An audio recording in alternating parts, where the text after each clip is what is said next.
talk a lot about Philippines, but also the region and how I think they relate, because I think the overall opportunity is actually much larger than just the Philippines. And actually, you can throw in Middle East and Africa. We can, I don't know if I have a. You're going to do it? Okay. Sure. Yeah, nice. So, outsourcing. Yeah, I mean, really outsourcing. I brought a presentation that's really like our company profile, but I think I can sort of speak to some things that might be of interest.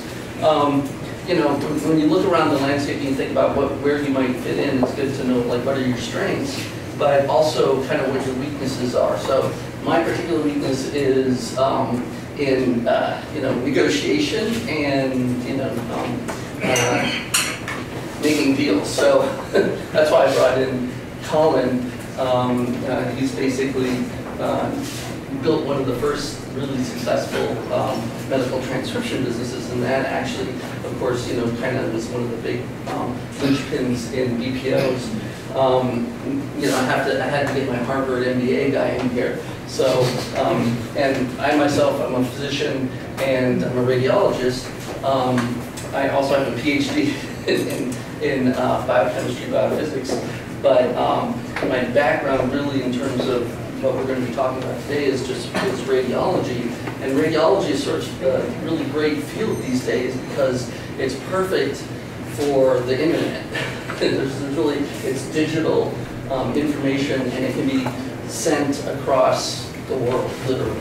And so my last company, we had 85 customers all throughout the United States. So we were serving customers from Albert Einstein Medical School Hospital all the way to Washington State across the United States. And the United States is 50 countries when it comes to radiology because each state has its own jurisdiction, requires medical malpractice and credentialing and everything. So we actually developed a dual read model where we used pre-readers in India and the Philippines to basically make our US radiologists more efficient, because if we got a fully done report and we just had to make edits and fix the report before we sent it out, it's much faster. So, and in the old days with the old information systems, there's a lot of clerical stuff that the radiologist was doing. So this ability to leverage local talent to serve other customers was actually huge, and we actually gained like a 10-to-1, and that was without changing any technology at that point. So, let's move on to the next slide. So we're actually in BGC, which is why I was a little late this morning because Buendia was packed. As I said, I did a prior company which I sold to a New York Stock Exchange listed company in 2011, and we had a back office here which we had eventually sold to the same company in 2013. Colin sold his medical transcription company to M-Modal, which is a JP Morgan Chase portfolio company, and then Dr. Tan is actually a U.S. trained radiologist. In fact, we went to the same medical school, UCSF, but he's here. His parents are here, and so he's being a good son. But he's a fantastic, like probably Asia's best MRI radiologist. So if anyone needs an MRI, that's the guy to go get it from. And he runs 4 imaging centers in Manila, and he does good business. Next. So this is kind of the thing. In terms of healthcare and informatics and technology, I mean, you really can be extraordinarily disruptive because most medical software is not written for physicians, by physicians, or with any kind of physician input, more importantly, from your standpoint. So the user interface for most medical platforms is atrocious. I have a patent in graphical user interface design for a company back 10 years ago, and I mean, it's actually not hard because to do architecture for medical software that's better than what's out there, because the bar is extraordinarily low. It's written by technologists for, FI software programs for technologists, not for physicians. So your average physician picks up the mouse and starts trying to use it for voice recognition. You know, so you can be incredibly disruptive just because, think of it this way, GE, for instance, if you buy their packs, they'll send in a team for 2 weeks of training. Now, when I signed up for Facebook, which was just last year, you know, I didn't hear a knock at the door saying, hey, I'm your Facebook helper for the week. You know, I'm going to help you learn how to use Facebook. You actually figured it out yourself, right? It's not that hard. Well, that's because it uses standard graphic user interface design, and like blue things are links, you know, but that's entirely missing from medical software. So that's just this one huge thing.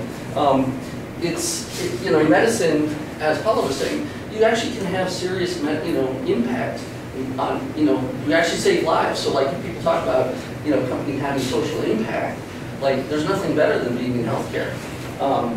Next. But so the opportunity, and this is kind of really the meat of it, there's global growth. Now, one of the sort of large numbers that I used to tell people is that we went from 6 to 7 billion people in 12 years. That's a 15% increase. Now, have you seen 15% more medical schools in the world? No. I work with University in Singapore. We have a partnership to do medical education. And they were initially thinking, oh, let's do CMEs. Well, CMEs are continuing medical education. That presumes that you have doctors that you're going to, give them additional training or keep their skills up. But if you don't have the medical schools to train them, and the biggest issue with the medical schools is even if you build the brick and mortar 15% more medical schools, there's not enough academicians. You can't find the physicians who know how to train physicians to put in those medical schools. So I think the real overall problem in medicine and healthcare is education. There's not enough doctors, and the quality that's out there is relatively dismal compared to what we all think of and what we think we're getting compared to what we're actually getting. And I can say this because I've overread several 100,000 radiology reports from other countries. And I mean, the things that I see are unbelievable. So much trust in it. Yeah, no, the stories here are true, and they're usually, like, if it were happening in the US, there would be no doctors. If you malpractice, everything would indicate that. So, but the deal is that the big key in healthcare is training and education. I think that's the biggest thing. But you need to basically build more medical schools or something else, and that's where disruption comes in. Because there's no way actually to train the trainers using the guild master apprentice model that Hippocrates perfected 2,500 years ago. So there's no way you can get to there from here. So here's another big number thing. If you look at Australia, and I'm saying like Australasia, whatever, Oceania, 25 million people, just very round numbers. Indonesia has 250 million people. Australia has 1,500 radiologists. How many do you think are in Indonesia? 500. So that means there's 30-fold difference. And I can guarantee you that the Australian radiologists are 10 times more efficient than the Indonesian guys, because they're using voice recognition and soft copy reading on monitors. The Indonesian guys are flipping films and typing their reports. And so I know for a fact how much more efficient my guys are, even using old software. Now using my own software, they're even 10 times more efficient. So there's so much space to improve on in medicine. It's unbelievable. But the key thing is, and what we decided and what we need to do is that we're basically using radiologists, our raw material, to do professional services.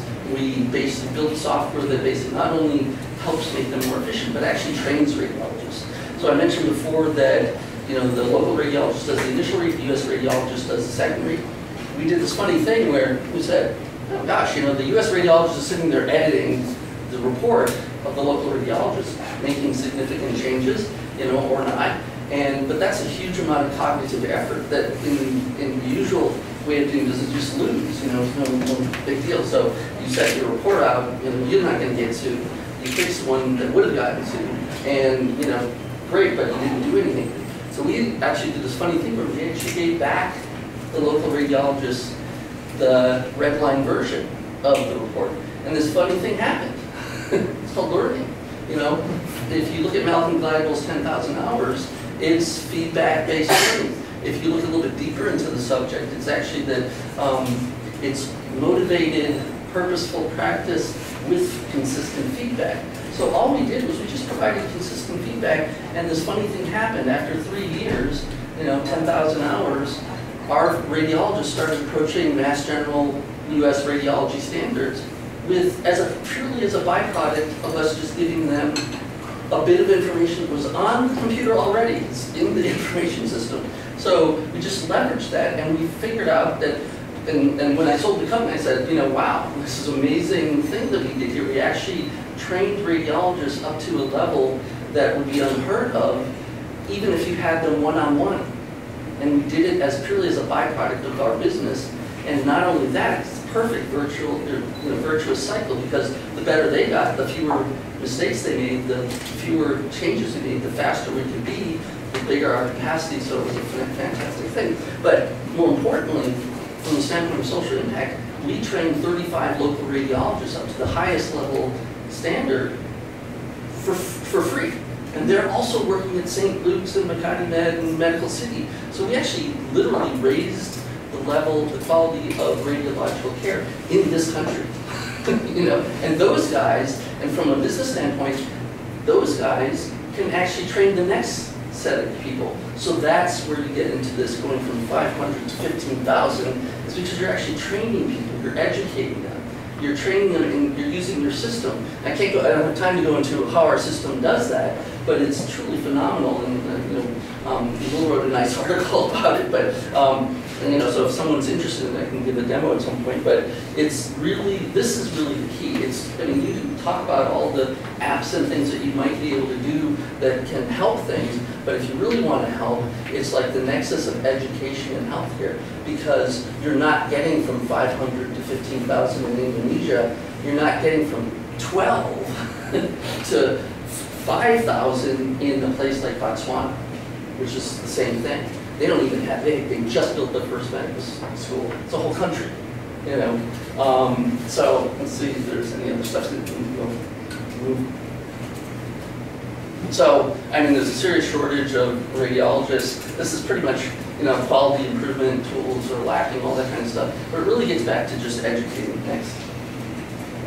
This was Will's article. Yay! Just from a business standpoint, it is great to get someone like Will to write an article like that, because all of a sudden you get noticed and hopefully for good reason, but it really does help put you on the map and helps in a lot of different ways. So next. I'll go back here because there's one quote that's fantastic. So this is the senior vice dean in Duke Medical School in Singapore. And when I showed him the system, we've been working together for a while. When I showed him the system, the last trip he made over here, he said, "This is radiology residency in a box."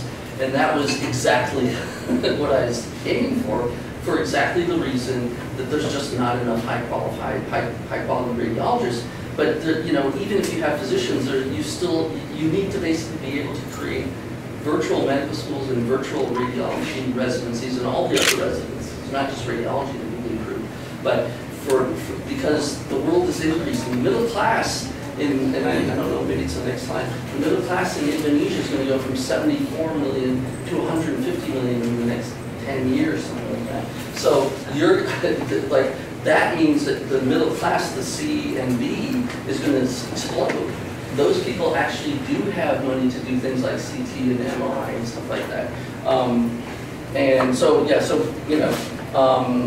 we have it's important to have subject matter expertise if you're going to actually do architecture of software that works. We're moving to the cloud. It seems crazy, but you'll meet companies that are like, oh, we're all about innovation. And you say, well, you know, we have this platform. You go, oh, but we want the software to only be in our data center. It's like, I'm missing something here, because that's like 1990s, you know, it's like the IT guys are basically, you know, making, you know, building the moat around, you know, but on the positive side, you know, there's Amazon Web Services, which now can sign business associates agreements, they're compliant, all that kind of stuff. So there shouldn't be those barriers, but there are, so you'll come up against that. You're going to be going up against IT people everywhere you go, and I'm sure a lot of your IT people. So, but have an open mind, you know, this idea that, I mean, everything can be hacked by the NSA, you know, I can be hacked by the IRS because I gave them permission, because I was forced to, so, as an American citizen. And I'll just quickly point out this, the talent pool. You have to grow the talent pool. Now, in the Philippines, this is kind of key, right? There's 80,000 nurses being produced in the Philippines every year. That's why there's so many Filipino nurses in the rest of the world. And, you know, as Paula was saying, the Philippines itself doesn't spend that much money on healthcare. You know, that's, you know, maybe not a good thing for the Philippines. But from the standpoint, if you're a global company and you're looking to leverage talent, it's spectacular that you've got tons of radiologists who are basically inefficient, and if you improve their inefficiency, you get tons of radiologists. And, you know, it's true across the, you know, dermatology, all these other fields. The more physicians you have access to, the more likely it is you're going to be able to go into Indonesia and China and Vietnam, in places like that. So my sense is that, particularly with things like teleradiology, I'm going to be, you know, I already brought in 50 radiology positions by getting cases from the U.S. and, you know, other countries.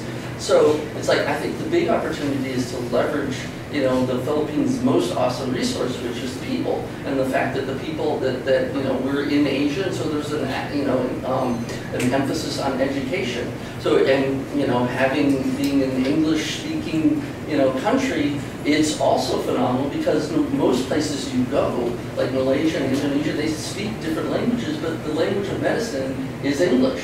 So those are those are huge drivers and be huge opportunities for the Philippines, because, I mean, the Philippines, you know, can actually be the leader in providing healthcare services for the rest of the world, but they're not going to do it unless they get the quality level up. And that's why things like why education of your workforce is the key, most important thing.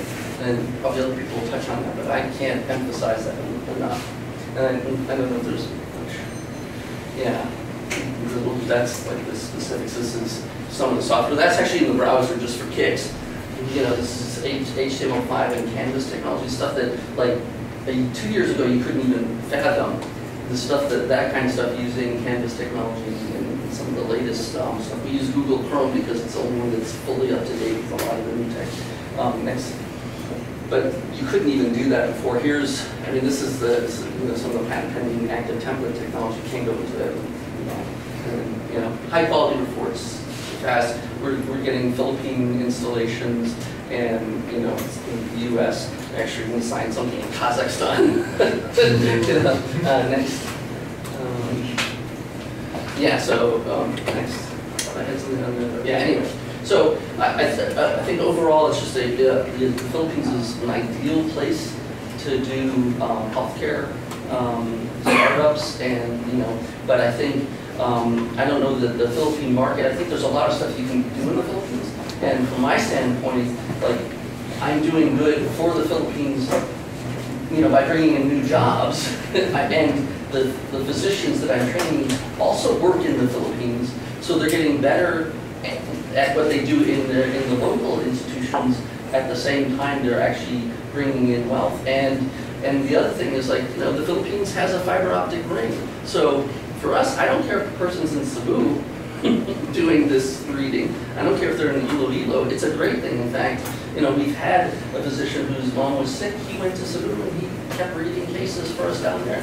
And so with stuff like this, basically you can actually build educational networks and radiology reading services, or, you know, healthcare networks outside of Manila, you know, and you can actually help bring in, you know, do what the smarter cities and next wave cities are all about, which is, if there's a medical school there, you can set up, you know, to use the talent that's going to be coming out of those medical schools.